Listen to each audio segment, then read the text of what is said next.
And now for the big interview of tonight. I'm really looking forward to talking to Viswanathan Anand.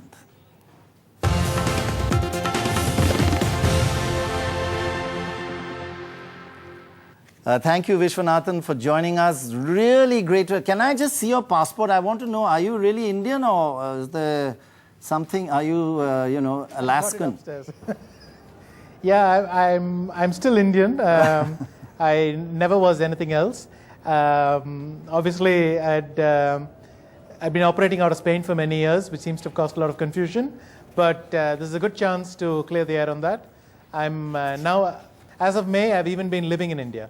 So we are operating out of here now. I'm completely Indian. No, you are the proudest Indian that we have. You make us feel so good. So tell us about this controversy today. What happened? I know it's all over now, and I'm sure you are big enough. I know you well enough to say it's past us. But what actually happened? Was it really annoying, irritating? Well, it was simply bizarre because it's an isolated incident. I mean, everyone. The whole idea was I was going to come to Hyderabad for the Maths Congress and give a simultaneous display against 40 mathematicians. So play chess against 40 mathematicians, and I was really looking forward to being part of that.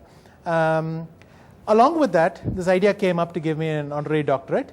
I accepted, and then at some point, these inquiries started coming about whether I was Spanish or not. Spanish. We in fact tried to clarify some of this, but it didn't seem to have the desired effect. And then it's only after the whole thing sort of blew up yesterday that matters got cleared. And what did you're very cool and calm, and your wife Aruna is more vocal. What did she say? And your parents, what did they say? Well, they were all a bit upset. I think as time goes along, you start to see the funny side about it. But I mean, something like this has never happened to me before. So this is really bizarre. Right. Now I think the best thing the minister did, it's good that ministers can do that. Called up and said he's sorry. He said to the media he's sorry. Just ended it there. What did he say to you? He called and he said he was really sorry. He wasn't even going to try and blame, lack of communication, this and that. He said this should never have happened. And he asked me to accept the doctorate. I did, but the problem was simply today there was no time to do it. I had to, as I said, go to the Maths Congress. So we're trying to find some other suitable date for it. And really, I sort of feel, the matters are resolved. Because, imagine this happened, everybody rose up in arms, the matter was cleared, the minister called me. I mean, I don't feel at all like I'm in a country which is trying to humiliate me or something like that. I think it was just a genuine no issues, error, the thing just happened. Okay, tell us a bit about your next few months. What are the big games coming up? How are you preparing for it? What are your next challenges? Well, in fact, tomorrow night I'm off to Norway. And I'm going to play a rapid tournament there, then come back.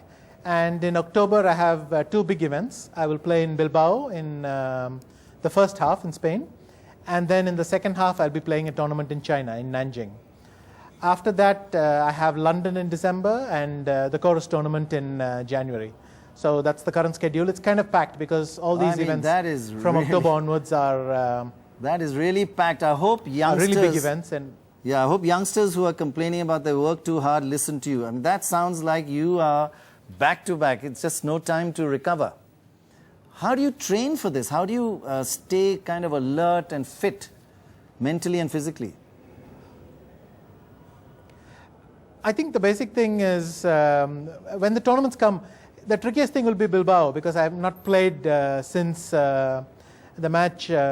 But I think once Bilbao starts, then I'll get into the groove again. And after that, it's just a question of continuing the preparation. I will try and do as much training as possible in September. But I think till you play the first few games, you're going to feel a bit uncertain always. That's what happened in Sofia as well. First few games, I was a bit shaky. But then once you get into the groove, you feel better.